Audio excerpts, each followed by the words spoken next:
out through the forests and hills. Her beauty, that had been her pride and her power, was gone, replaced by a monstrous form that inspired fear and revulsion in all who beheld it. And the Queen of Witches.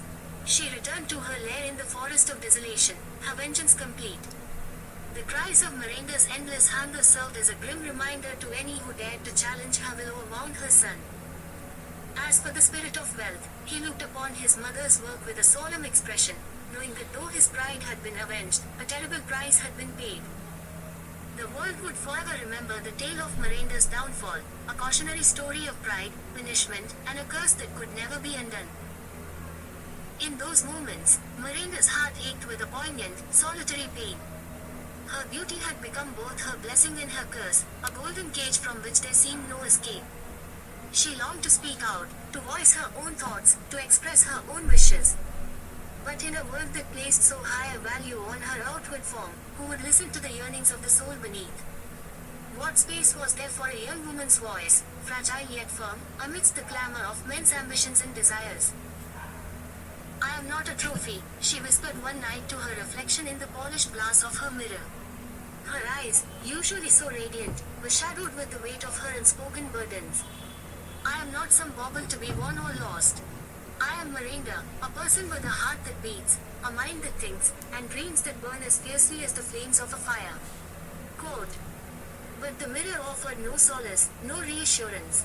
It merely reflected her own anguish back at her, compounding her isolation. In that reflection, she saw a young woman poised on the brink of choice, poised on the brink of becoming, yet held back by invisible chains. Chains forged not of iron or steel, but of expectations, tradition, and the insidious belief that a woman's worth could be measured solely by the admiration she aroused in others. Days bled into weeks, and weeks into months. The suitors continued to come and go, like a parade of phantasms, each more insistent, each more determined to outshine the last. And yet, despite the ceaseless stream of courtship, Miranda made no decision, gave no indication of favoring one over the other. Her father, though understanding of her plight, began to grow anxious. For he knew that such beauty as Miranda's, while resplendent, was ephemeral, like the petals of a morning bloom that wither beneath the midday sun. Offers so prestigious, so laden with the promise of prosperity and prestige, were not to be dismissed lightly. But Miranda stood firm, her resolve unbroken. Deep within her heart, she nurtured a fragile hope, a hope that someone, one day, might see her for who she truly was. That they might look beyond the delicate arch of her brow, beyond the curve of her smile, and see into the depths of her soul. That they might, for once, speak not of what they could give her, but ask instead what she wanted. What she dreamed of, what her heart desired. Until that day came, she would endure the pressure, the scrutiny, and the weight of the world's gaze. For she was Miranda, not merely a beauty to be admired, but a woman of substance, courage, and strength. And she would not be defined by any man's measure of her worth. Chapter 6. The World Feeds Miranda. The world's most decadent kitchens have been transported to a place that no architect had ever foreseen as their ultimate destination, the foot of Miranda's colossal throne. It was no longer merely hunger that haunted her, an insatiable void had seized her body, dictating her every move and those of the figures around her. Now, the finest chefs from Paris, Tokyo, and New York competed to offer her creations that defied the limits of human ingenuity, while aristocrats, moguls, and the curious gathered to witness the peculiar spectacle that her existence had become. Such was the renown of her veracity that Miranda's meals turned into grand performances of opulence and skill, each one chronicled with rapturous detail by the world's media. Her throne room, once a cavernous space shrouded in darkness, had become a sprawling, living mosaic of kitchen stations. Silver-clad assistants moved like apparitions, and the delicate chime of crystalware rang incessantly as dishes were presented, judged, and devoured, or cast aside, incomplete and unworthy. A court of gastronomy had materialized at Miranda's feet. Beams of light shone down like heavenly rays upon the countless chefs, sous chefs, and food artisans who swirled in a dance as frantic as it was tragic. The air thickened with the scent of countless spices, rare and luxurious, from the delicate infusion of saffron to the sharp tang of truffle and the mysterious musk of agave wood. Each offering came with a cost, and each masterpiece, whether accepted or not, carried with it a weight that only the cursed could truly fathom. At first, the world beheld Miranda's transformation with awe and trepidation. She was an anomaly, a creature of excess who seemed to exist outside the boundaries of human experience. Her every bite was captured, analyzed, and dissected by commentators and critics. What will the cursed one savor today? The broadcasters would ask. No longer did they speak of her in human terms. Her existence had become a spectacle that bordered on the grotesque. They spoke of her as one might speak of a tempest or a famine, a force beyond control, yet wholly consuming. Soon, it became not enough merely to feed her. Entire restaurants were disassembled, their walls transported stone by stone, their floors shipped panel by panel, only to be rebuilt before her imposing figure. World-renowned establishments ceased to exist as independent entities, subsumed into a greater, singular purpose, to satisfy Miranda. The likes of El Diablo, the famed Spanish eatery cooking over volcanic heat, and Sukiyabashi Jiro, a small sushi bar turned gastronomic Mecca, were hollowed out, uprooted, and implanted in Miranda's domain as though they were rare flowers being transplanted to an exotic conservatory. The chefs came too, donning their immaculate whites as if to conduct a symphony of flavors. But it was not just culinary prestige that was at stake. The people, those who watched from afar, saw something else unfold. Slowly, the fine line between pity and entertainment blurred. The entire world tuned in, some with horror, others with grotesque fascination. To the rich and privileged, her plight offered a new form of decadence. They flocked in droves, not merely to taste the foods that were prepared for her but to witness, firsthand, the extremes to which human creativity and indulgence could be pushed. Miranda had become the axis around which a strange new world turned, a world where excess was no longer measured in wealth alone but in the very fabric of reality being stretched and twisted to sate her endless hunger. The finest wines were decanted not into glasses, but into cascading fountains that spilled down staircases of cut glass and ivory. Pools of exotic soups steamed with the aroma of the seven seas, swirled with tendrils of gelatinous sea creatures that were found only in the midnight depths of the ocean. Rare mushrooms that took decades to bloom were dusted across pristine plates, and the most tender cuts of beef, extracted from cattle that had never once touched bare earth, were seared to perfection and offered on platters of solid gold. Still, it was never enough. No chef's creation could quell the insidious craving that gnawed at Miranda's being. She consumed endlessly, mechanically, each mouthful disappearing into a darkness that seemed to grow with every bite. And so, a new industry of food emerged, one that revolved around excess, indulgence, and ultimately, despair. In time, even the grandest of chefs felt the wear of futility. Humbled, many turned away, their spirits broken by the knowledge that no dish could ever satiate Miranda. And yet, replacements were always found. There was never a shortage of those who would sacrifice themselves to stand in the light of her renown, however brief, however futile. It became an honor and a curse to serve Miranda, the tale of each chef's downfall whispered in the kitchens like ghost stories. The onlookers, too, began to morph. What had once been a hushed reverence turned to frenzied admiration. The rich, their thirst for novelty unquenched, tried to outdo one another. They commissioned dishes made with the last of extinct ingredients, fed her with the fruits of entire orchards, harvested by hand, and, when even that seemed tried, they brought Miranda things that defied all reason, desserts that shimmered with the light of captured stars, beverages that sang with ethereal voices, and bread baked from the flour of long-forgotten grains that existed only in myth. She consumed it all, and the more she ate, the more grotesque her surroundings grew. What had once been a stage for food and luxury twisted into a strange, almost surreal landscape. Sculptures of ice, studded with flowers that never wilted, lined the pathways to her throne. Mechanical contraptions designed to enhance her feasts whirred and clattered, their gears dripping with the juices of unimaginable concoctions. Each meal seemed to take on a life of its own, breathing and writhing on the plates as if trying to escape the inevitable fate of being devoured. This was the world's reaction to her curse, a grotesque theater of plenty. Yet, amid all the glitter and the finery, a stark reality lingered. Though many sought to lose themselves in the opulence of her feasts, it was impossible to ignore what she truly represented. Miranda was not a queen, nor a goddess, nor even a mere mortal.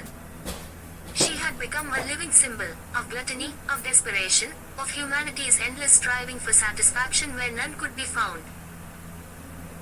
And so, she sat, both captive and captor, a monarch of this bizarre domain where the very essence of nourishment became something to be lamented rather than cherished. The world's richest people, its best chefs, and its most extravagant desires, all of it circled around her like moths around a flame.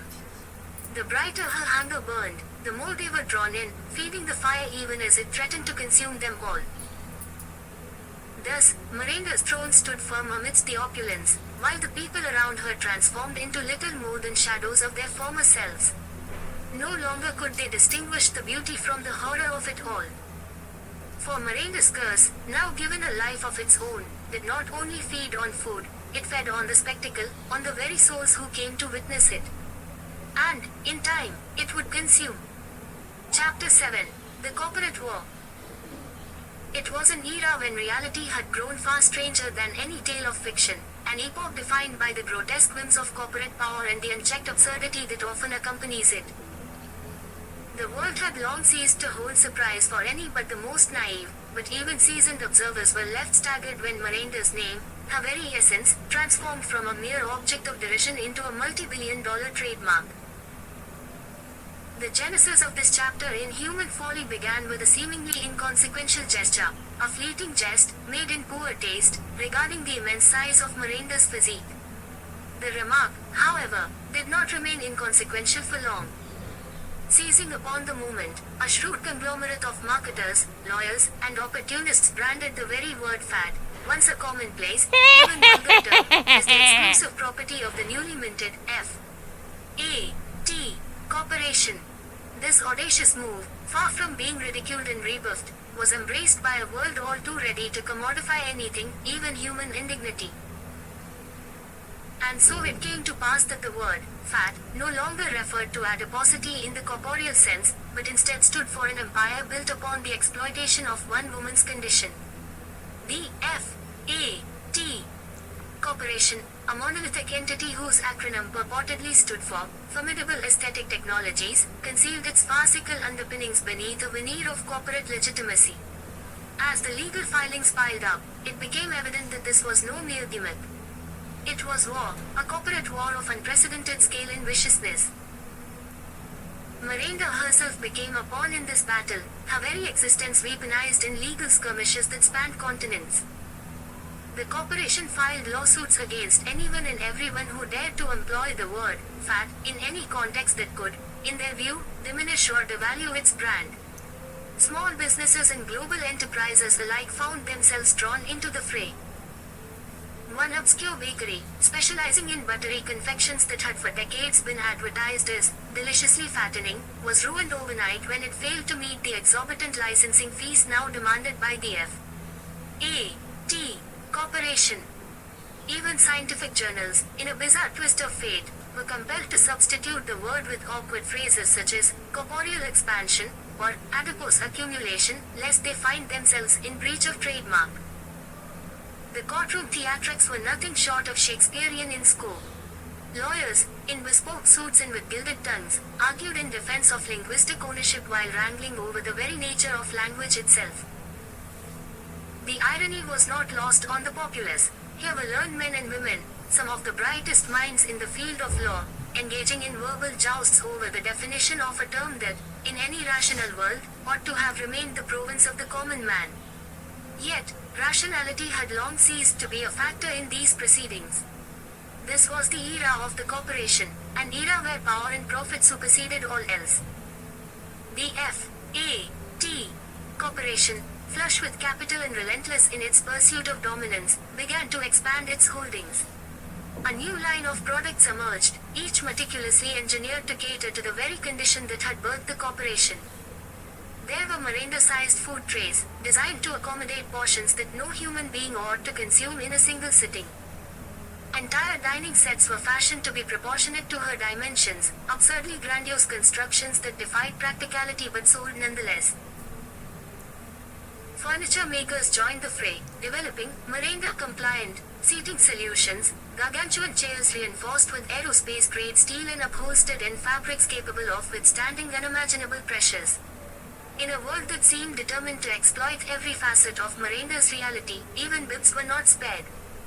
Miranda's meal mate, a bib large enough to drape a grand piano, became a bestseller amongst those with a taste for the grotesque. The public, ever hungry for the next outlandish product, bought these items not out of necessity, but for the sheer novelty of possessing a piece of this peculiar history. It was a grotesque spectacle, and yet the market remained insatiable. Consumers, driven by a morbid fascination, clamored for more. They tuned in by the millions to watch advertisements featuring actors who bore no small resemblance to Miranda, but exaggerated to near mythical proportions, as they extolled the virtues of products designed for their immense size. The narrative, always the same, preached inclusivity and accommodation, yet it rang hollow, a thin veneer masking a far more cynical reality. Other corporations, ever eager to capitalize on the burgeoning market, entered the field. Rival entities contested the F.A.T. Corporation's supremacy, producing their own lines of goods tailored to the Miranda phenomenon. A legal maelstrom erupted, with counterclaims and injunctions being filed at a furious pace. Each company sought to establish its own trademarked variations of fat, plump, rotund, and even chubby, were conscripted into the corporate lexicon, each becoming a battleground for ownership. In an ultimate act of absurdity, F.A.T. Corporation itself was sued by an upstart competitor over the use of its own brand. The plaintiff argued, with all seriousness, that the F.A.T. trademark, in commodifying Miranda's reality, had infringed upon the dignity and personhood of individuals whose experiences of fatness did not conform to the corporation's portrayal. The courtroom became a theater of the surreal, with witnesses called to testify on the philosophical implications of trademarking one's physicality. By this point, the trial had ceased to be a mere legal proceeding. It was a spectacle, a grotesque dance of corporate power wherein the very concepts of identity, selfhood, and commerce were contested. Through it all, Miranda herself remained conspicuously absent. Whether by design or by necessity, her presence, or rather, her absence, loomed large over every discussion, every court ruling, every advertisement that paraded a twisted simulacrum of her reality. She had become, in effect, a mythological figure, reduced to an idea, an abstraction, far removed from the woman she once was. It was whispered in hushed tones that she had retreated from the world entirely, a hermit imprisoned within her own body, as the world outside profited from her plight. As the corporate war raged on, it became increasingly clear that there would be no victors. The field of battle was strewn with the wreckage of bankrupt firms, careers shattered by protracted litigation, and brands rendered worthless by the capricious tides of public sentiment. The casualties of this war were manifold, and the toll exacted in both coin and conscience was incalculable. Yet, for all the chaos and devastation it wrought, the corporate war achieved one thing above all else: it redefined the very notion of what could be owned. Language, identity, even the essence of a person's being, all could be trademarked, commodified, and sold to the highest bidder. And so it was that in the aftermath of the war, the word, fat, once a crude descriptor, became the exclusive property of the F.A.T. Corporation, its usage curtailed by law and regulated by licenses, forever associated not with the biological condition, but with a chapter of human history that would be remembered for its absurdity. The chapter closed with a grim reminder of the lengths to which humanity will go in its pursuit of profit. Miranda's name would be etched in the annals of corporate history, not as a person, but as a cautionary tale, a testament to a world that, in its madness, dared to place a trademark on the human condition itself. Chapter 8: Conversations with God. In the dusky, wavering twilight of Miranda's secluded abode, the air hung heavy with the weight of unanswered prayers and unrelenting despair. Her once stately home, a testament to bygone days of grandeur, had become a somber mausoleum where hope seemed entombed beneath layers of grief. For years, Miranda had been cursed with a ravenous hunger, an insatiable appetite that devoured all semblance of peace and serenity. She was trapped in a relentless cycle of consumption and yearning, as every morsel she ate only deepened her craving, leaving her soul parched and desolate. Each day, she knelt before her hearth, the shadows of flickering flames dancing like lost souls on the cold stone walls. With trembling hands and tear-streaked face, she implored the heavens for release, her voice but a whisper amidst the oppressive silence that filled the empty hallways. It was not food she sought, but solace, a reprieve from the gnawing hunger that clawed at her very being. Her prayers rose like tendrils of smoke, dissipating into the dark void, unanswered. But on this day, something peculiar stirred within the air, a stirring that carried with it a faint glimmer of hope, as delicate as a spider's thread suspended in the morning dew. As Miranda lifted her eyes, she beheld a figure at the entrance of her home. A beggar stood before her, his appearance both ordinary and extraordinary in its simplicity. Clad in tattered rags and weathered by the passage of many seasons, he seemed at once fragile and indomitable, his presence exuding a quiet strength that belied his humble garb. "Good lady," the beggar murmured, his voice as soft as the whispering breeze that rustled through the leaves of the ancient oak surrounding her estate. "Might you spare a moment of your time? I am in need of help that only you can provide." Quote. Miranda blinked, taken aback by his request. It was a rarity for anyone to seek aid from her, the woman shrouded in rumors and feared for her curse. The villagers spoke of her in hushed tones, casting furtive glances at her forlorn figure whenever she passed through the market square, as if her affliction might be contagious. Yet here was a stranger, a mere beggar, beseeching her with a dignity and courage she had not encountered in many a year. "Help," she echoed, her voice faltering. "You ask me for help." A bitter laugh escaped her lips, harsh and brittle as dried leaves crushed underfoot. "I have nothing left to give but the remnants of a soul ravaged by an unrelenting hunger. What aid could I possibly render unto you?" Quote. The beggar's eyes, clear and piercing as the stars that adorned the velvet sky, did not waver. He stepped forward, each movement deliberate and graceful, and knelt before her, as one would before a queen. "Your wealth, your power, and even your suffering, all of these have value, dear lady," he replied gently. "But I ask not for your riches, nor for your strength, nor even for the pain that seems to consume you. All I seek is a kindness of spirit, a spark of generosity that may yet flicker within the darkness that surrounds your heart." Quote. Something within Miranda shifted then, as if a long-forgotten door had creaked open, allowing a sliver of light to penetrate the gloom that had enshrouded her for so long. For years she had been bound to her curse, forced to gorge herself on all manner of delicacies, only to find herself emptier with each passing day. The thought of giving, of extending a hand to another in need, was a concept foreign to her suffering. And yet, as she gazed into the beggar's eyes, she felt an inexplicable stirring, an ember of something she dared not name. "I have naught but my accursed wealth," she murmured, almost to herself. "Take it, if that is what you desire. Take every coin, every jewel, every vestige of the opulence that once defined my life. For it has become naught but ash in my mouth." Quote. The beggar's gaze softened, his eyes glowing with a warmth that seemed to seep into Miranda's very bones. "You are generous indeed, lady, but I ask not for gold or gems. What I seek is the generosity of spirit, the willingness to part with that which you hold dear, not out of obligation or desperation, but out of a genuine desire to relieve another's suffering." Quote. Miranda's breath caught in her throat. "But I have nothing else to give," she whispered, tears brimming in her eyes. "My hunger is all-consuming. It gnaws at me day and night, leaving no room for anything else. I have begged and pleaded for deliverance, but none has come. If I cannot be freed from this torment, then what good is anything I have?" Quote. The beggar's expression remained serene, his gaze never straying from hers.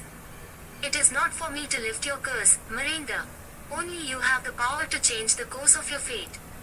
I cannot grant you release, but I can offer you something far more precious, wisdom, born of the divine." Quote. At his words, a profound stillness enveloped the room, as if time itself had paused to bear witness to this moment. Miranda stared at the beggar, a myriad of emotions warring within her, hope, fear, confusion. "Wisdom," she breathed. "What wisdom could possibly soothe a hunger as great as mine?" Quote. The beggar rose to his feet, and as he did, a subtle transformation seemed to overtake him. The air shimmered faintly around him, and though his appearance remained unchanged, there was now an unmistakable aura of majesty that clung to him, like the scent of jasmine in the night air. Miranda, your hunger is not for food, nor for riches. It is a hunger of the soul, a yearning that no earthly sustenance can ever quell. You have sought to fill the void within you with material excess, yet the more you consume, the deeper the emptiness grows. True satisfaction lies not in what you take, but in what you give freely, without expectation of return. Quote. The beggar's voice resonated with a quiet authority that seemed to echo through the very fabric of Miranda's being. She felt as if she was standing at the precipice of some great revelation, teetering on the edge of understanding. But how can I give, when I have nothing left of value? She whispered, her voice trembling. The beggar smiled, a radiant expression that lit up the dim room like a sunrise piercing through storm clouds. You possess the greatest treasure of all, the capacity for compassion. Your suffering has made you acutely aware of the pain of others. Do not see your hunger as a curse, but as a gift that allows you to understand the needs of those around you, to empathize with their struggles. Share your pain, your story, and in doing so, you will find that your hunger lessens, replaced by a fullness that comes from connection and understanding. Quote. Miranda's heart ached with the beauty and simplicity of his words. Could it truly be so? Was it possible that her suffering, her relentless agony, had a purpose beyond mere torment?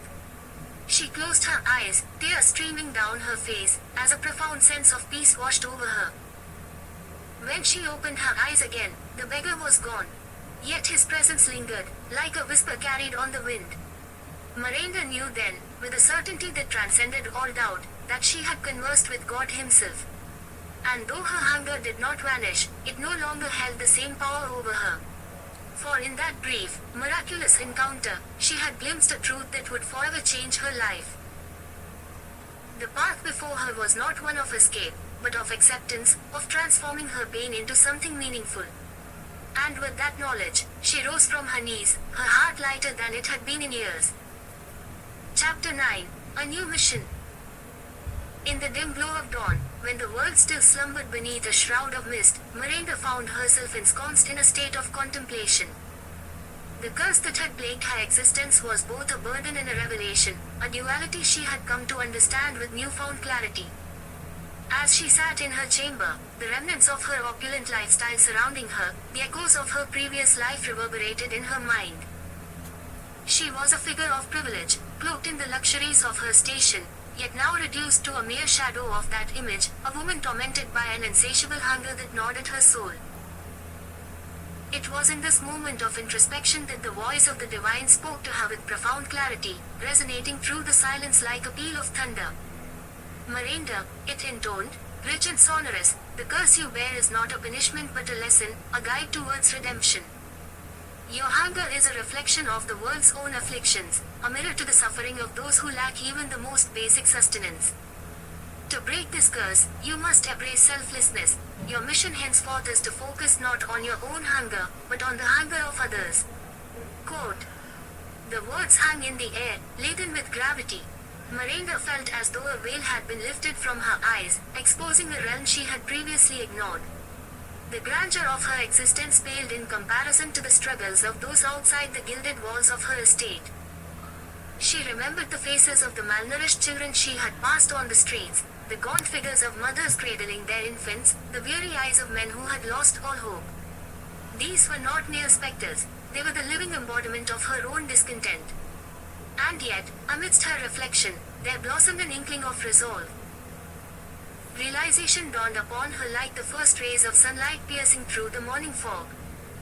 Each act of kindness, each moment spent alleviating the sufferings of others, would serve to alleviate her own insatiable hunger. With every grain of food distributed, every morsel shared, she would reclaim a fragment of her own lost humanity. It was a profound epiphany, one that ignited a flame of purpose within her heart.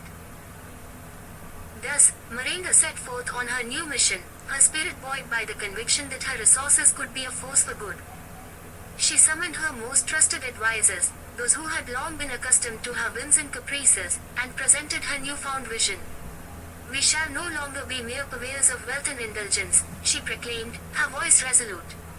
"Instead, we will become a beacon of hope for those who dwell in shadows." Quote. Her advisors exchanged glances, their expressions a melange of disbelief and admiration. They had known her as a woman of excess, a paragon of opulence. Yet, within the confines of her words lay a sincerity they had seldom encountered. With an unwavering determination, she outlined her plans to distribute food and resources to the poor, to reach into the very heart of the community and uplift those who had been cast aside. Miranda's first act was to transform her vast estate into a sanctuary for the destitute. The grand dining halls that once echoed with laughter and revelry were now repurposed into a communal kitchen, where nourishing meals would be prepared and served daily. She ordered the procurement of the finest ingredients, not for herself, but for those who had not tasted wholesome fare in far too long. Her heart surged with joy at the thought of their delighted faces, their hunger sated by her generosity. The word of Miranda's initiative spread rapidly throughout the surrounding villages. People who had once viewed her as a distant figure of aloofness now flocked to her estate, their hearts brimming with cautious hope. They arrived with worn shoes and empty bellies, their faces etched with the lines of hardship, yet the twinkle of anticipation danced in their eyes.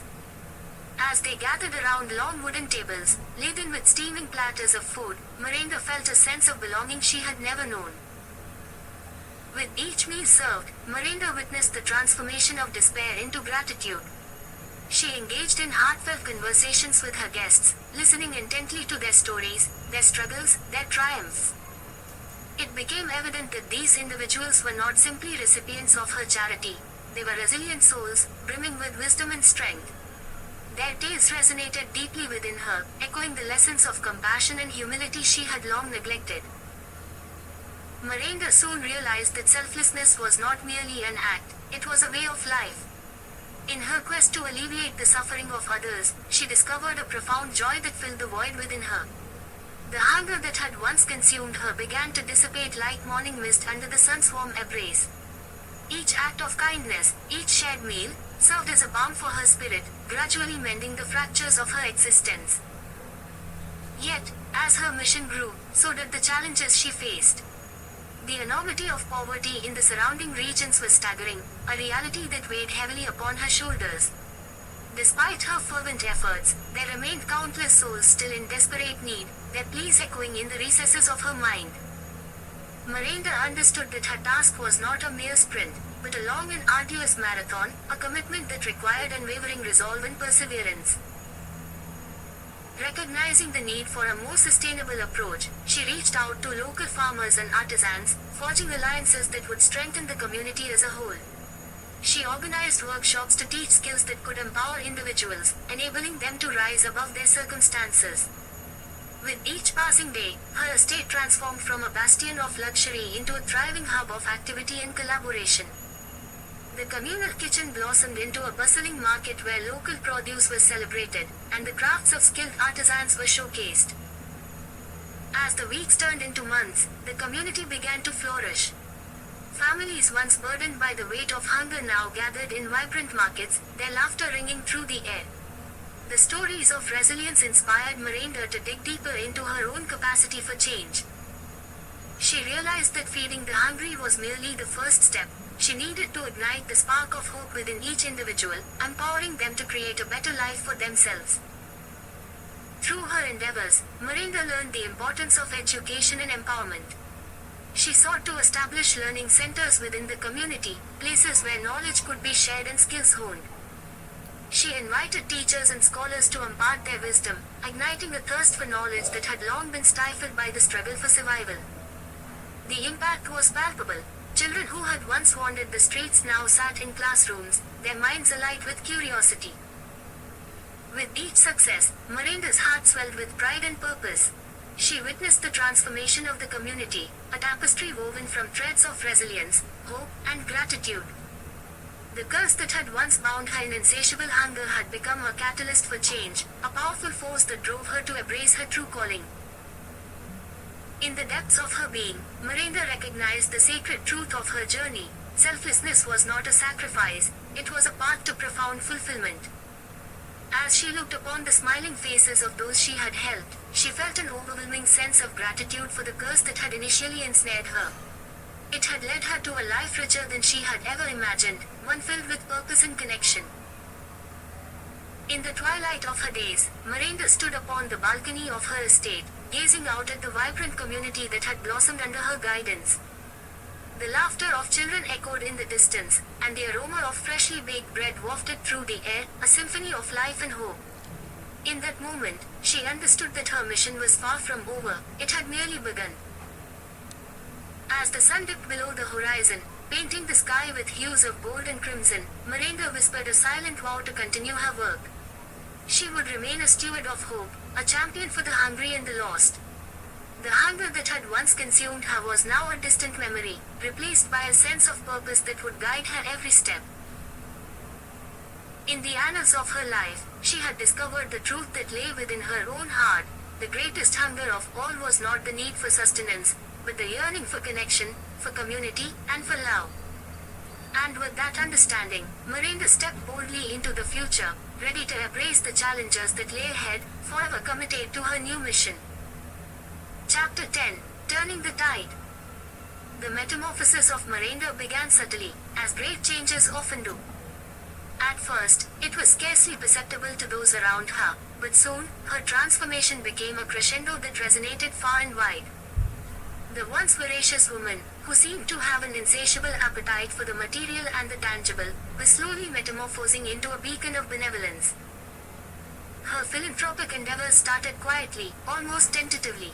It began with small gestures, a generous donation to a local orphanage, the funding of a new library in a forgotten village. Miranda's charity was a mere whisper at first, a soft murmur of kindness amidst the clamor of her past indulgences. But as time progressed, the scale and magnitude of her generosity swelled, rippling outward in ever-widening circles. She found herself immersed in a fervor for giving that surpassed her erstwhile zeal for acquiring. It was as if an invisible force guided her to the most poignant of causes. She established scholarships for impoverished youth, ensuring that brilliance, unpolished by poverty, would still be permitted to shine. She sponsored medical research and spearheaded programs to alleviate hunger and destitution, not merely in her own country but across continents. Each act of giving seemed to unlock a deeper reservoir of empathy within her, compelling her to give yet more. Strikingly, as Miranda's charitable efforts increased, her appetite began to wane. The desire for the material, which had once defined her very essence, ebbed away. She found herself disinterested in the lavish feasts and sumptuous banquets that once epitomized her existence. Even her most cherished delicacies, the likes of which she had once consumed with an unrestrained fervor, now held little allure. Instead, a different hunger, more profound and insatiable, took root in her soul, a hunger to heal, to uplift, to give. Her physical transformation was startling. Where there had once been excess, there was now an elegant refinement. Yet, it was not her appearance that captivated those who crossed her path, it was her spirit. There was a luminescence about her, a radiance that seemed to emanate from within. Her eyes, once dulled by indulgence, now sparkled with an ethereal light. Her voice, once edged with the sharpness of desire, now held the softness of genuine compassion. It was as if her very being had been suffused with a quiet grace, as pure and clear as a mountain spring. It was not long before her transformation caught the attention of the media. Reporters and journalists, ever hungry for the sensational, were initially skeptical. Here was a woman who had been the embodiment of excess, the very antithesis of moderation and restraint. Her name had been synonymous with opulence, her lifestyle a testament to the relentless pursuit of more. And now, the same woman was giving everything away. The world watched, rapt and incredulous, as Miranda's story unfolded. They were astonished, not merely by the scope of her generosity, but by the authenticity of it. There was no trace of self-aggrandizement in her actions, no hollow grandstanding or desire for accolades. When questioned, she spoke little of herself. Instead, she directed attention towards the causes she championed, the people whose lives were being transformed. And the more she gave, the more beautiful she became, not in the superficial, fleeting manner of external beauty, but in a way that seemed to transcend the physical. There was a strength in her now, an inner fortitude that shone through her every gesture, her every word. It was as if she had discovered a deeper truth, a truth that eluded so many, that true power lay not in possession, but in the ability to relinquish. The impact of her metamorphosis was felt far beyond the realm of philanthropy. She became a symbol, a testament to the possibility of change. People who had once derided her as the epitome of gluttony and excess now spoke of her in tones of admiration and reverence. Miranda's name, once uttered with a sneer, was now spoken with a sense of awe. She inspired others to examine their own lives, to question what they valued, and to consider the legacy they wished to leave behind. In boardrooms and parlors, at kitchen tables and in public squares, conversations were sparked by the phenomenon of Miranda. Discussions that had once been centered on acquisition and gain shifted subtly towards the notion of giving and sharing. What had started as an intensely personal journey for Miranda began to weave its way into the collective consciousness. Her transformation was a mirror held up to society, reflecting its values and challenging its assumptions. Yet, amidst the global acclaim and the burgeoning influence of her work, Miranda remained untouched by vanity. There was a humility in her now that made her seem almost otherworldly. When praised for her generosity, she would simply smile and speak softly of her gratitude for being in a position to help. "I have been given so much," she would say, "far more than I could ever need. It is only right that I give what I can." Quote. The paradox was clear to all who witnessed her transformation. The more she gave away, the more she seemed to gain respect, love, and a serenity that eluded the wealthiest and most powerful. It was as if she had discovered a source of sustenance beyond the corporeal, a wellspring of contentment that flowed within. As the months wore on, Miranda's influence continued to expand. Her initiatives bore fruit in the most unexpected places. New schools arose in impoverished regions, and entire communities began to prosper as a result of her investments. Children, who had once faced a bleak future, now had hope. Families who had struggled for generations to break free from the shackles of poverty found themselves with new opportunities. And through it all, Miranda's hunger for change, for justice, for the well-being of others only deepened.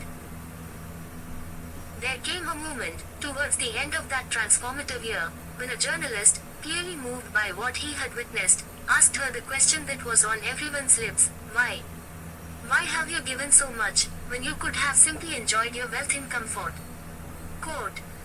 Miranda's answer was as simple as it was profound. "Because I realized," she said quietly, "that comfort is not found in what we have, but in what we can give. And true wealth lies not in possession, but in purpose." Quote. In that instant, it became clear to all who heard her, Miranda had turned the tide, not just of her own life, but of countless others. Her story was no longer just one of personal redemption. It was a clarion call, echoing across the world, urging others to re-evaluate their own paths and to consider the possibility of change. For Miranda, the journey was far from over. But as she continued to give, to nurture, and to uplift, one thing was certain: the tide had indeed turned. And in its wake, it left a legacy of hope, kindness, and the boundless beauty of a spirit truly transformed. Chapter 11. The Battle with the Witch. The morning mist lay heavy upon the village as dawn's first light crept through the shroud of lingering fog. Silence reigned, broken only by the faint cawing of distant crows.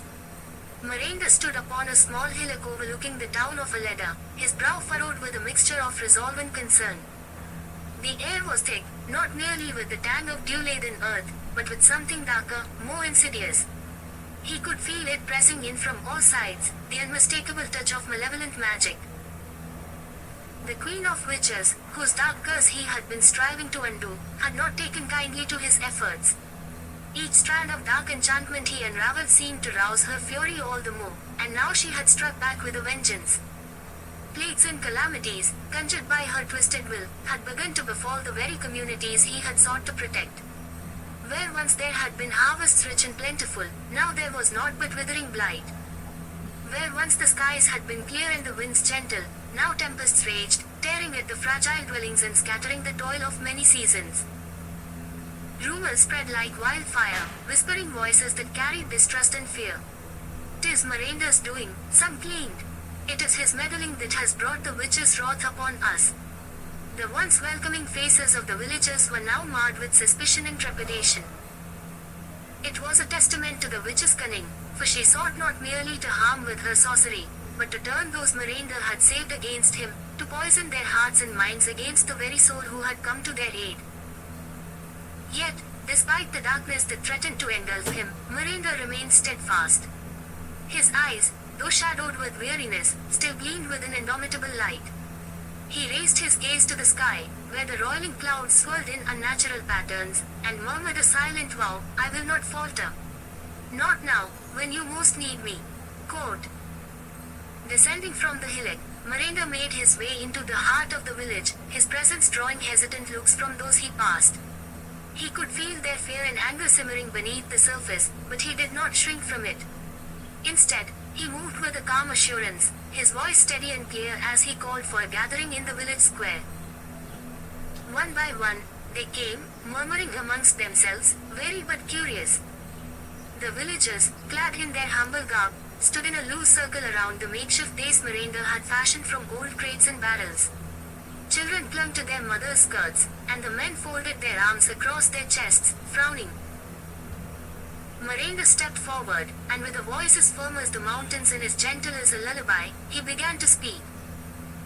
"People of Aleda, I know that you are afraid. I know that you are suffering. The plagues, the storms, the calamities, they are not the work of chance. They are the doing of a great evil, an evil that has haunted your lands long before my arrival." Quote. He paused, letting his words settle. There were mutterings, shuffling of feet. Then, a voice rang out, a farmer, his face lined with hardship and his eyes alight with accusation. "Why should we believe you? It was you who came, and soon after, disaster followed. How can we know you have not brought this doom upon us?" Quote.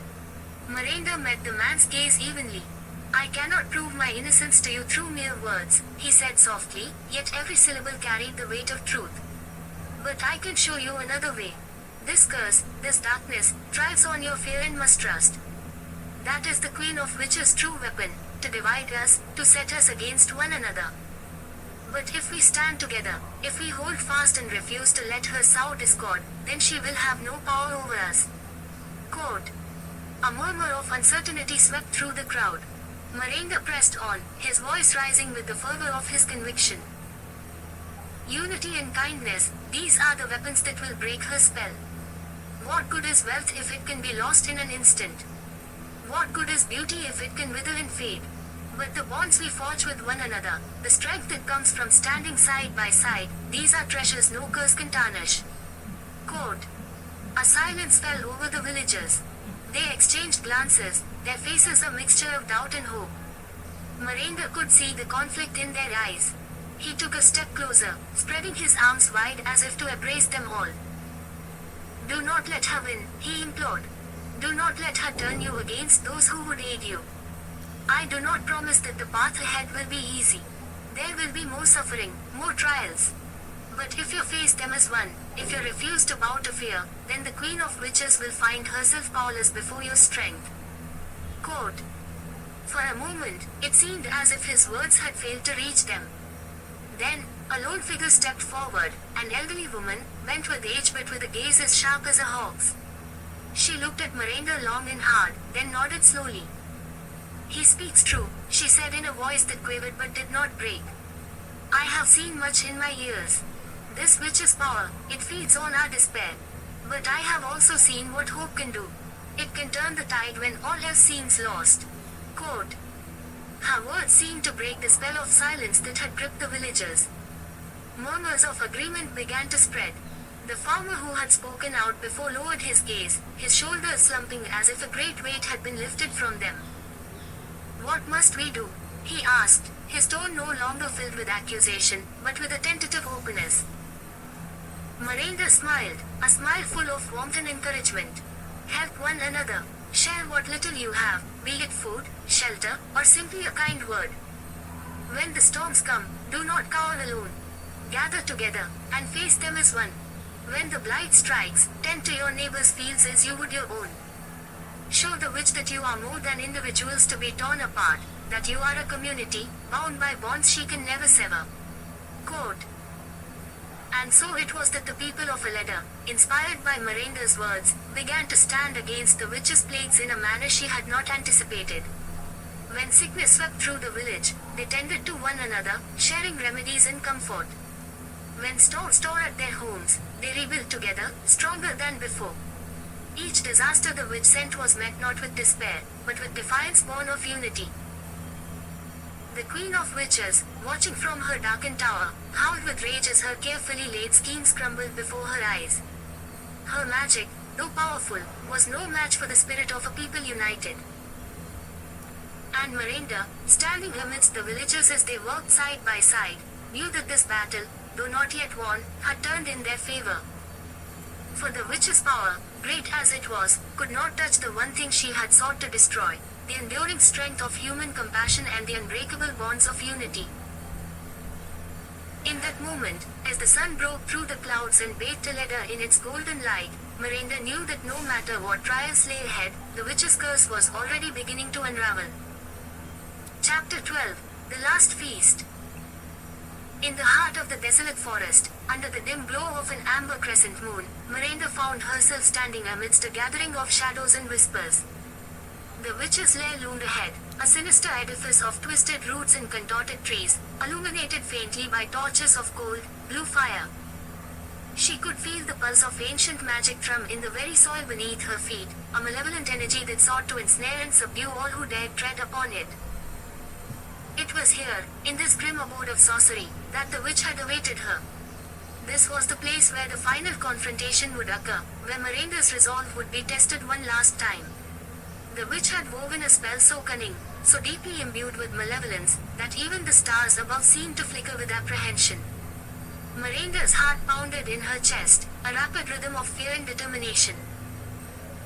The witch's voice, low and honeyed, drifted through the air like the hiss of a serpent. Welcome, Miranda. You have come far, but this is where your journey ends. The voice emanated from the depths of the twisted shadows, echoing and reverberating as though it spoke from every corner of the darkened glen. With a fluid motion, the witch stepped forward, her silhouette gradually taking form in the wavering light. She was a creature of stark contrasts, her visage both beautiful and terrible, her eyes aglow with an eerie radiance that seemed to pierce through the very soul. Dressed in robes woven from the night itself, she exuded a palpable horror of power and cruelty. You have defied me time and again, the witch murmured, her lips curving into a smile that held no warmth. And yet, you have never truly faced your own nature. Quote. With a sudden, sweeping gesture, the witch conjured a sight that took Miranda's breath away. The ground beneath them shifted and rippled, and from the very earth arose a table of unparalleled grandeur. It stretched out, seemingly infinite, adorned with a feast so magnificent, so resplendent, that it shimmered with an otherworldly beauty. Platters of gold and silver brimmed with delicacies beyond imagination, roasted meats glazed with honey and spices that sent tendrils of fragrance spiraling into the air, fruits so vibrant and lush they appeared to have been plucked from some celestial orchard, and goblets filled with wines that glowed like liquid jewels. Miranda's breath caught in her throat. It was a sight that stirred something deep within her, a hunger she had long thought vanquished. The witch had spared no effort, for this was no ordinary display of food and drink. It was a conjuration of desire itself, every morsel designed to tantalize and beguile, each aroma crafted to evoke the keenest of appetites. Feast, Miranda, the witch intoned softly, her voice a silken lure. Feast, and let all your troubles melt away. Take but one bite, and you shall know peace such as you have never known. Eat, and you shall be free. Quote. The hunger roared back, a savage beast that clawed at Miranda's resolve. She could almost feel its hot breath upon her neck, urging her forward, whispering insidiously that it was a small thing, just a taste. What harm could it do? After all, she had struggled and fought for so long. Was she not deserving of a moment's respite, a fleeting indulgence? But in the depths of her being, Miranda knew the truth. This was not a meal. It was a trap, a spell cast not to sustain but to enslave. The witch sought to break her spirit, to shackle her once more to the chains of her former self. If she succumbed, even for a moment, she would lose more than just her resolve, she would forfeit her very soul. Her hands trembled as she took a step closer to the table. The aroma swirled around her, filling her senses, clouding her mind. Memories of her old life surfaced unbidden, a time when the world had been ruled by the gnawing pangs of hunger, when she had lived only to sate her cravings. It had been a wretched existence, bereft of purpose or meaning. Yet, the call of the feast was potent, almost overwhelming. She hesitated, her resolve wavering like a candle flame caught in a gust of wind. She could see herself, just for a moment, giving in. Her fingers reached out, hovering above a glistening slice of meat. A single bite, and all her burdens would dissolve. Just a taste. But then, from the depths of the darkened glade, a different sound arose, a faint, ethereal murmur. She turned, and to her astonishment, the shadows shifted and parted, revealing forms that were at once familiar and spectral. They were the spirits of those she had aided on her journey, the ones she had saved from despair and darkness. Men and women, young and old, their faces aglow with a serene radiance. Miranda, they called softly, their voices blending together in a harmonious chorus. Remember why you are here. Remember who you have become. Quote. One by one, they stepped forward, each figure a testament to the strength and kindness she had discovered within herself. There was the young boy she had rescued from the clutches of a cruel master, his eyes now filled with gratitude and hope. There was the old man whose spirit she had lifted with a few simple words, his ghostly form glowing with a soft light. And there were others, so many others, each one a reminder of the life she had built anew, a life forged not by succumbing to desires, but by overcoming them. Tears welled in Miranda's eyes as she gazed upon them. The hunger within her shrieked in fury, demanding to be fed, but the sight of these souls gave her strength. She had chosen this path, not for herself, but for them, for all those who still struggled in the shadows of their own pain and sorrow. She had become a beacon of hope, a symbol of resilience. To give in now, to indulge in the witch's temptation, would be to betray everything she had fought for. With a deep breath, Miranda straightened, her hands falling to her sides. The witch's gaze narrowed, her smile fading into a scowl of displeasure. No, Miranda whispered, her voice steady and clear. I will not feast. I will not succumb. My hunger does not define me. I choose to reject this, to reject you. Quote. The witch's fury was palpable, the air crackling with her unleashed wrath. Foolish girl, she spat, her form twisting and contorting with rage. You think you can defy me. You think you can resist the hunger forever. It will never leave you.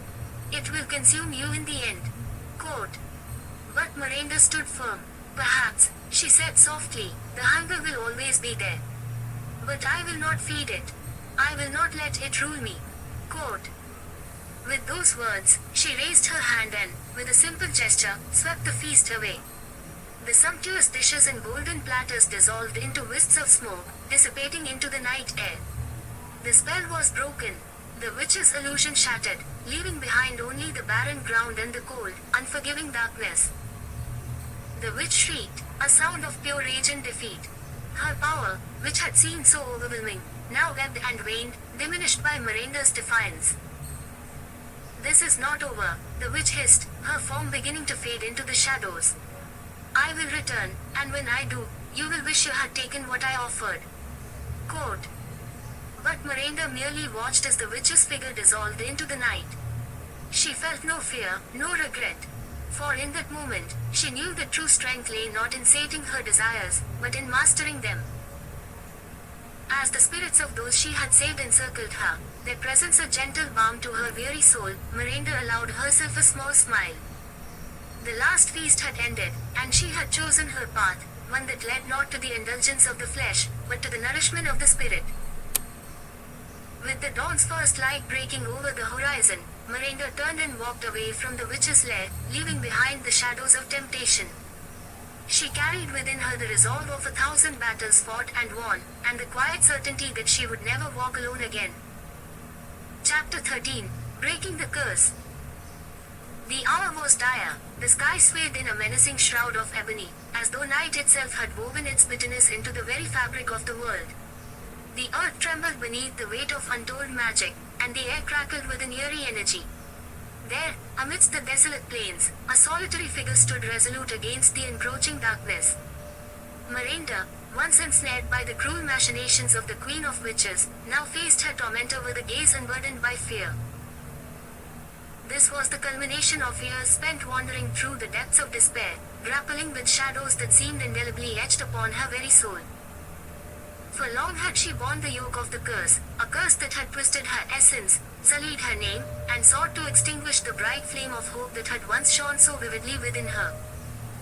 But Miranda was no longer the trembling wretch shackled by dread. She was now a being transformed, tempered by adversity and fortified by an inner strength that could not be diminished. With deliberate grace, Miranda extended her hand. A soft radiance, warm and steadfast, emanated from her fingertips, casting the darkness around her into stark relief. The Queen of Witches, perched high upon her obsidian throne, watched with a predatory stillness, her eyes glittering with a malevolence that belied her fear.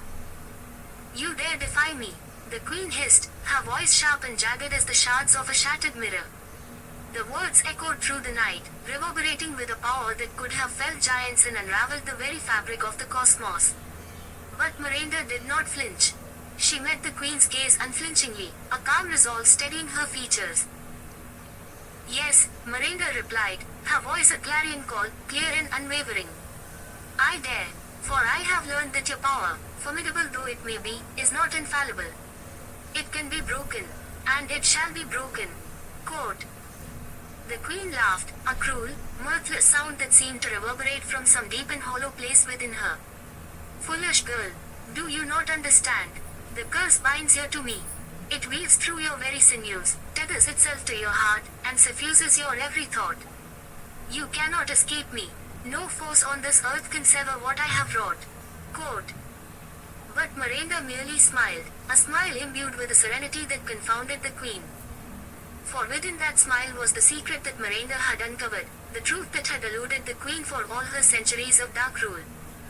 Power born of malice could be formidable indeed, but it was brittle. It could be shattered by something far mightier than the darkest sorceries. With a slow, measured breath, Miranda closed her eyes and let herself drift into the memories that had sustained her through those bleak years. She saw the faces of those she had loved and lost, felt the warmth of their embrace, the comfort of their laughter, and the solace of their presence.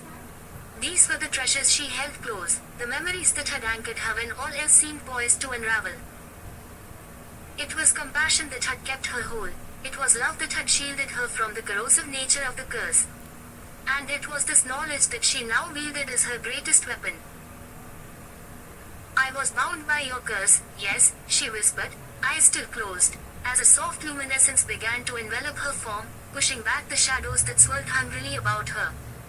"But bonds forged in hate cannot withstand the fire of compassion. It is the true strength, the strength you have never understood, because you have never allowed yourself to feel it." Quote. The Queen sneered, yet there was a flicker of uncertainty in her gaze. Miranda's radiance was growing brighter, each word she spoke unfurling like a spell in its own right, a counterpoint to the Queen's own malefic incantations. "Forgiveness," Miranda murmured, and the light fled, the curse's dark tendrils recoiling as if burned by its touch. "Mercy, empathy, these are not weaknesses, as you believed, but sources of unyielding strength. You sought to diminish me, to break me, but it is you who are diminished, for you have never known true power." Quote. The Queen staggered back as though struck, her haughty composure crumbling under the onslaught of Miranda's words. The throne upon which she sat began to tremble, cracks spider webbing across its obsidian surface. The malevolent force that had been her weapon and armor all these years was now failing her, disintegrating under the weight of a truth she could not comprehend. "Stop!" she shrieked, a note of desperation coloring her command. But Miranda did not stop. She moved forward, each step deliberate, purposeful. With every stride, the light about her grew more radiant, until it blazed with an intensity that threatened to rival the very sun. And then, with a final, resolute breath, Miranda reached out and touched the Queen's hand. It was a simple gesture, one of kindness, of understanding. It was an act of compassion extended not to a nemesis, but to a fellow being who had lost her way.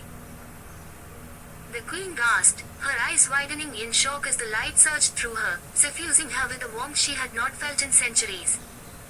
The dark tendrils of the curse, which had bound Miranda to her will, frayed and then shattered, disintegrating into motes of ash that scattered on the wind. No, the queen whispered, her voice small, almost childlike, as the power she had so jealously hoarded all these years drained away. No, this cannot be. But it was. Miranda watched as the queen's form began to fade, the cruel, imperious lines of her visage softening, the malice in her gaze dimming like the dying embers of a once raging fire. She was diminishing, not through any force of violence, but through the sheer grace that Miranda had shown her. The queen's power, built upon hatred and suffering, could not sustain itself against the onslaught of such purity. As the queen's form wavered and dissolved, she fell to her knees, her once imposing figure now a mere shadow of itself. Why? She rasped, looking up at Miranda with eyes that brimmed not with hatred, but with bewildered sorrow. Why would you show me such mercy, when I have shown you none? Quote. Miranda knelt beside her, her expression one of quiet compassion. Because it is in mercy that true strength lies, she replied softly. To forgive is not to condone, but to release oneself from the chains of vengeance. I forgive you, not for your sake, but for mine. So that I may be free. Quote. The queen bowed her head, tears streaming down her face. I do not deserve your forgiveness, she whispered, her voice a mere breath. Perhaps not, Miranda acknowledged gently. But that is the nature of grace, it is given freely, not earned. And it is that which makes it so powerful. Quote. The queen's form shimmered one last time, and then, like a wisp of smoke caught in the breeze, she was gone, dissipated into the night, leaving behind nothing but the faintest echo of her once formidable presence. Silence settled over the plains, the darkness retreating as dawn's first light crept across the horizon. Miranda stood alone, her gaze fixed upon the place where the queen had vanished. She felt a profound sense of peace, of lightness. The curse that had bound her for so long was shattered, and in its place, there was only serenity. She turned, and with quiet steps, began the journey back home. No longer a prisoner of the past, Miranda walked with her head held high, knowing that she had triumphed not through force or vengeance, but through the indomitable strength of compassion. For in breaking the curse, she had not only liberated herself but had also set free the very soul of her enemy. And in so doing, Miranda had forged a new path, one not marred by hatred, but illuminated by the enduring light of grace. Chapter 14, Miranda's Rebirth. The echoes of the past seemed to dissipate like mist under a dawning sun, leaving Miranda in a state of serene clarity. As she stood amidst the great meadow of her ancestral land, where verdant green stretched endlessly towards the horizon, a new sensation coursed through her, one of liberation. Freed from the cruel curse that had defined her existence for so many years, she found herself in a place of profound understanding, a place where the beauty of the world could be felt rather than seen. Gone was the splendor that had once ensnared the gaze of every creature, mortal and ethereal alike. No longer did her countenance shimmer with an unnatural brilliance, nor did her features compel the hearts of men to madness. She was, by all outward appearances, unremarkable now, but what she had lost in aesthetic splendor, she had gained in a rare and precious radiance. It was a radiance that emanated not from the smoothness of her skin or the luster of her hair, but from the depths of her soul, a kind of inner light that touched all who beheld her, bringing them a sense of peace and calm. The spirits, who once had clamored ceaselessly for her attention, seeking her hand in marriage and her favor above all else, now approached her with reverence rather than desire. Their ethereal forms, shimmering like wisps of twilight fog, bowed low in deference, acknowledging a truth that had eluded them for centuries, that true beauty is not a matter of face or form, but of the goodness one carries within. The enchantment that had once bound their wills to her false allure had dissipated, leaving in its wake a profound respect for the woman who stood before them. One by one, they offered their salutations. The forest king, with his crown of branches and eyes of emerald flame, knelt as he murmured, "Miranda, you have become a beacon, a guide to those of us lost in the shadows of our own desires. No longer do we see you as the most beautiful woman in the world, for you are something far greater, a testament to the power of courage, grace, and wisdom. Quote. Next, the river spirit, her form fluid and ever-shifting like the currents of a stream, twined around Miranda's feet in a gesture of fealty. We sought to possess what we could never truly grasp, she whispered, voice like the trickling of water over stones. Your beauty was but a reflection, a surface upon which we projected our own yearnings. But now, we see you for what you are, one who has endured, one who has risen above the shallowness of our infatuations. Quote. Miranda, once so accustomed to receiving adulation that it had turned to a dull ache of emptiness within her, now found herself moved to a quiet gratitude. These beings, whose ethereal splendor could have rivaled the most resplendent of jewels, were at last offering not their lust, but their admiration, a gift she could accept with grace. She inclined her head, acknowledging their words with the same respect they bestowed upon her. Thank you, she murmured softly, her voice carrying an unfamiliar steadiness. Your words honor me, but I am no different from before. It is simply that now I have learned the value of what lies beyond the surface. I see, as you see, that true beauty is not a thing to be coveted, nor a weapon to be wielded, but a quiet strength that rests within. Quote. The meadow around them seemed to come alive with a gentle energy, as if the earth itself were breathing in rhythm with the moment. Flowers of every hue bloomed at her feet, not in subservience to her presence, but as companions rejoicing in her newfound peace. The sky above, once perpetually shrouded in storm clouds of envy and desire, now spread out in a clear expanse of azure tranquility, the sun bathing all in its warm embrace. For the first time in what felt like an eternity, Miranda was content. It was not the fleeting contentment that comes from the satisfaction of a desire or the fulfillment of a need, but a deeper, more profound sense of belonging.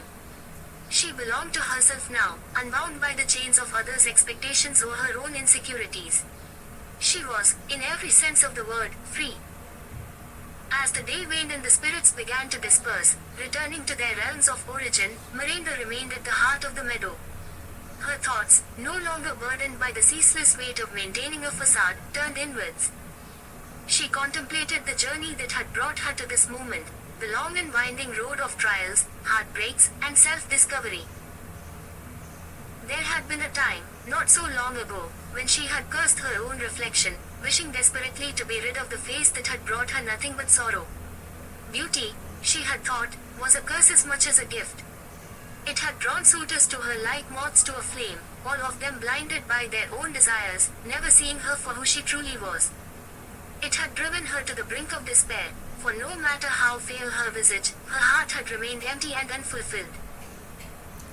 Yet, as the curse was lifted, as the magic that had ensnared her dissipated like smoke on the wind, she found herself facing a different truth.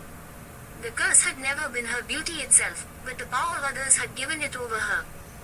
Freed from that power, she discovered something far more valuable than outward allure, the strength to define herself on her own terms. Miranda, came a soft voice, interrupting her reverie. She turned to see the figure of the wise woman who had been both guide and guardian to her throughout her journey. Cloaked in the dusky hues of twilight, her eyes shone with an ancient knowing. You have been reborn, child. The world sees you anew, and so should you see yourself. What will you do now, in this new life that has been given to you? Quote. Miranda considered the question. For so long, her every thought had been consumed with finding a way to undo the curse, to rid herself of the beauty that had ensnared her and those around her. Now, that burden lifted, she felt a sense of limitless possibility stretching out before her, like the vast meadow upon which she stood. I will live, she replied simply, a smile curving her lips. I will live as I have always yearned to live, not as an ornament, not as an object of desire or envy, but as a woman who has come to know her own worth. Quote. The wise woman nodded, a glimmer of approval in her gaze. Then go forth, Miranda. The world is yours to shape, not through the force of beauty, but through the quiet strength of your spirit. Quote. With those words, Miranda turned her face to the horizon. The sun was setting, casting long shadows across the meadow, but she did not see the coming night as an end. Instead, she saw it as the herald of a new dawn, a dawn that would rise, not with the blinding brilliance of superficial beauty, but with the gentle, enduring light of a soul at peace. And thus, Miranda's rebirth was complete. No longer the most beautiful woman in the world, she had become something far more extraordinary, a woman radiant with the quiet power of self-knowledge and the strength to be herself. The world, in turn, bowed not to her beauty, but to the truth of her being. And in that, she found a fulfillment greater than any enchantment could bestow. Chapter 15, A New Definition of Wealth. The great hall of Miranda's estate, once echoing with the lamentations of a world in chaos, now vibrated with a serene stillness. Gentle sunlight filtered through the expansive windows, casting a soft glow upon the polished marble floors, where the spirit of wealth stood. His once ostentatious form, draped in shimmering robes of gold and emerald, now seemed humbled. His demeanor was different, reflecting the humility that comes only from a deep introspection. His transformation was palpable, yet delicate, like the first bloom of spring after a harsh winter. He raised his eyes, now softened by newfound wisdom, to Miranda, who sat at the far end of the room. Her gaze was steady, welcoming even, but her composure remained untouched by any lingering sentiment of their former entanglements. She looked every inch the sovereign of purpose, a beacon of light, her very presence now imbued with an ethereal strength that spoke of unshakable resolve. Miranda, the spirit of wealth began, his voice carrying a mellowness unknown to his former self. I have returned, but not as you once knew me. I no longer wish to hold dominion over treasure troves or to bend nations with the weight of my riches. My purpose has changed. My understanding of wealth has been redefined. Quote. Miranda's eyes flickered with a trace of curiosity, but she remained silent, allowing him to continue. I have journeyed through realms unseen, he said, stepping forward slowly, each movement considered, as though the very act of speaking required the shedding of old skin. I have met those who possess everything and yet have nothing, and those who possess nothing but are infinitely rich. From them, I have gleaned the truth that wealth, as it was once defined, is but a hollow thing, like a gilded cage that traps both the bird within and the one who placed it there. Quote. He paused, his eyes beseeching hers for understanding, though not for approval.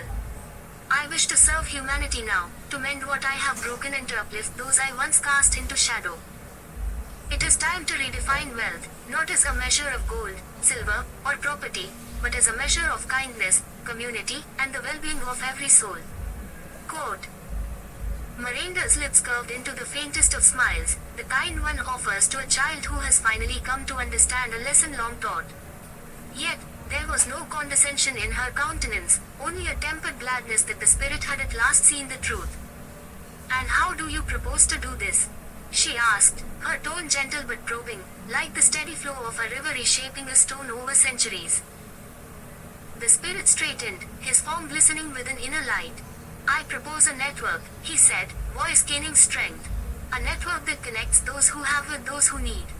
Not merely a redistribution of wealth in the crude, material sense, but a redistribution of opportunity, of access, and of hope. This network would be alive, an organism of sorts, attuned to the needs of each individual, responding to the pulse of communities as one listens to the beat of the heart. Quote. He stepped closer, his presence radiating sincerity. We shall call it the hearth of humanity, for it shall be a place of warmth and sustenance. Resources shall flow not as they once did, through the hands of the greedy or the powerful, but through the hands of the compassionate and the wise. We shall establish centers of learning, where knowledge is shared freely, and places of refuge, where all who enter find comfort and support. Quote. Miranda nodded thoughtfully, but her expression grew distant, as though she were weighing the very essence of his words. And what of the old power structures? She asked. What of those who will resist this change, who will seek to undermine and sabotage such a network, fearing the loss of their control? Quote. Let them try, the spirit replied with quiet resolve. The hearth will not be built on foundations of force or coercion. It will be built on the voluntary contributions of those who seek a better world, each according to their abilities, each according to their wisdom. There are more who are willing to share than we have ever imagined, but they have been silenced, cowed by a system that rewards the selfish and punishes the generous. This network will give them a voice, a place, and a purpose. Quote. He took a deep breath, his next words spoken with the weight of someone who has grappled with his own limitations. I know this will not be easy. But Miranda, I have learned that true wealth is not hoarded but shared, not taken but given. It is in the act of service, not in dominion, that we find our truest power. Quote. The room seemed to hold its breath, as if the very air around them recognized the significance of what was being said. Miranda rose from her seat, her movements graceful and deliberate. Spirit, she said softly, your words are sincere, and your purpose has indeed shifted. But know this, I no longer require a suitor. My heart no longer yearns for companionship in the way it once did. I am fulfilled by this work, by the impact we can have on the world together. My purpose is my companion now. Quote. For a fleeting moment, the spirit's gaze dimmed, as if the last remnants of his former self, the one who had once sought to possess and to be possessed, dissolved into the air. Yet he smiled, a smile free of regret, for he understood that her rejection was not a refusal but a liberation, a permission to focus entirely on the mission that lay ahead. I understand, he whispered, bowing his head. Our union shall be one of vision and service, not of hearts bound by sentiment. Together, we shall forge this new definition of wealth. A wealth that enriches the soul, that nourishes the spirit, and that can never be depleted, no matter how much it is shared. Quote. Miranda stepped forward and placed her hand lightly on his shoulder. Then let us begin, she said softly. The world is waiting, and there is much to be done. Quote. They moved then, side by side, through the hall and into the light of a new dawn. With each step, the air around them seemed to shimmer with anticipation, as if the universe itself acknowledged the gravity of what was to come. For the first time in countless ages, the spirit of wealth and Miranda were truly aligned, not as lovers, but as allies, as co-creators of a future where the true measure of prosperity would be the well-being of all. Through villages and towns they traveled, and with every place they visited, the seeds of the heart of humanity took root. People who had been strangers began to see themselves as parts of a greater whole. Those with surplus shared with those who had none. The lonely found companionship, the weak found strength, and the hopeless found purpose. This new wealth spread not as a wildfire, uncontrollable and fierce, but as a gentle, steady flame, warming all it touched. By the time they returned to Miranda's estate, the world had begun to change.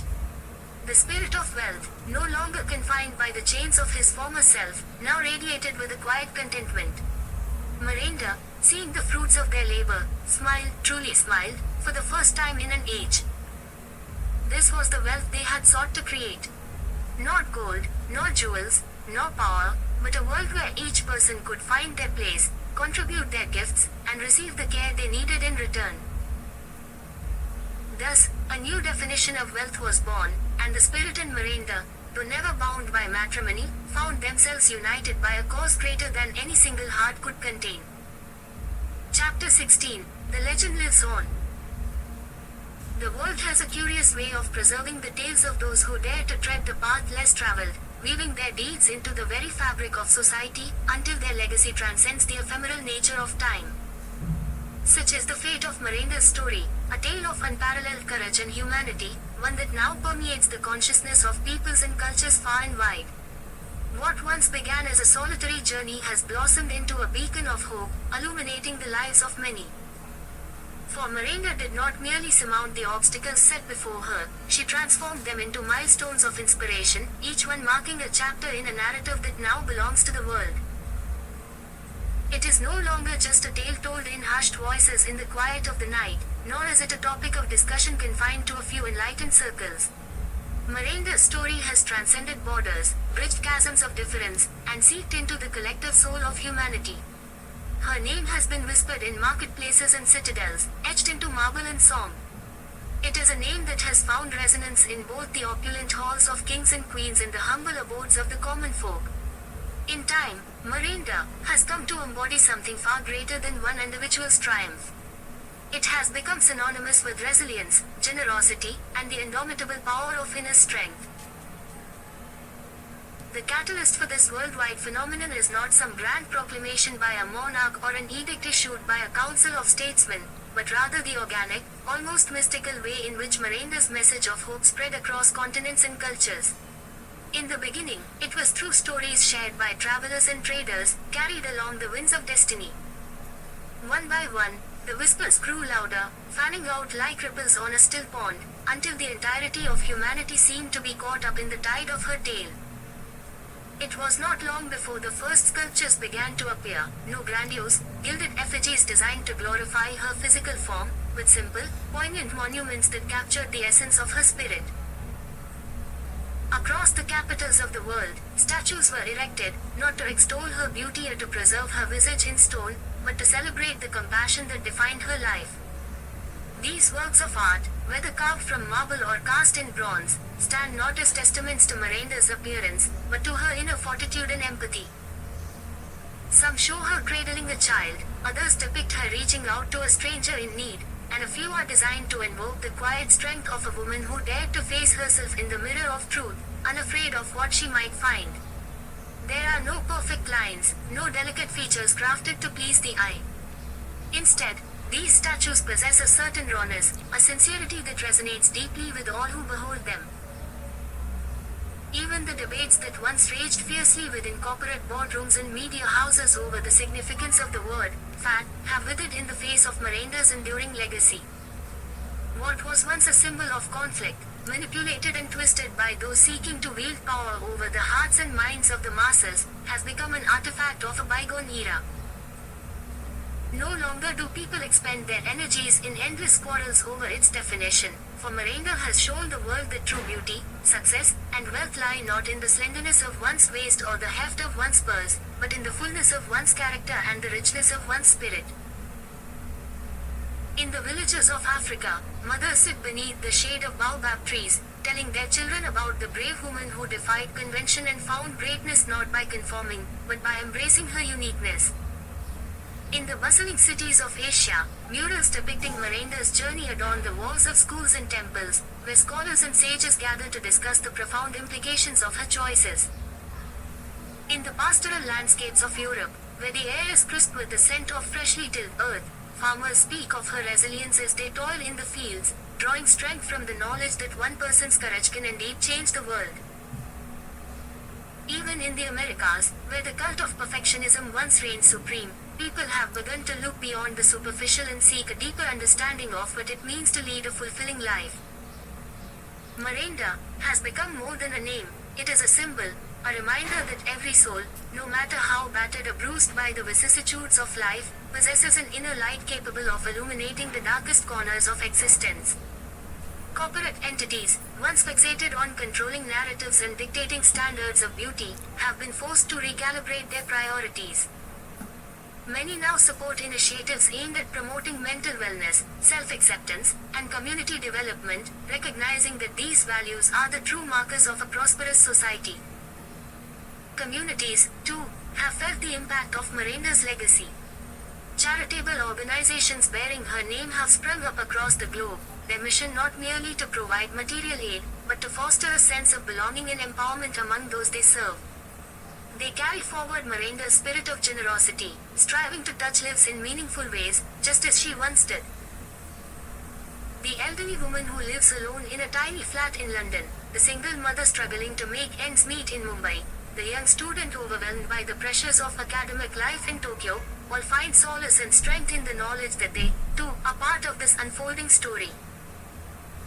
Individuals, touched by the radiance of Miranda's example, have embarked on their own journeys of self-discovery and transformation. They gather in support groups, join community projects, and volunteer their time to causes that reflect the values she stood for. Many have shed the shackles of self-doubt and emerged renewed, ready to share their own tales of resilience and hope. For Miranda has taught them that there is beauty in imperfection, strength in vulnerability, and wealth in the act of giving. Thus, the legend of Miranda lives on, not in the pages of a dusty tome, but in the living, breathing testament of humanity's better nature. Her story is one of metamorphosis, of a world that was once captivated by the surface, but has now learned to cherish what lies beneath. It is the story of a name that has become more than a word, a legacy that has become more than a memory. Wherever the statues stand, Whether in grand city squares or quiet garden nooks, they are more than mere monuments. They are mirrors, reflecting the goodness that lies dormant in every heart, waiting only for the courage to release it. They remind each passerby that they, too, can be a part of this legend, that they, too, possess the power to redefine beauty, success, and wealth, not just for themselves, but for the world. And so, as the sun sets and the shadows lengthen, one can almost hear the gentle whisper of Miranda's voice on the wind.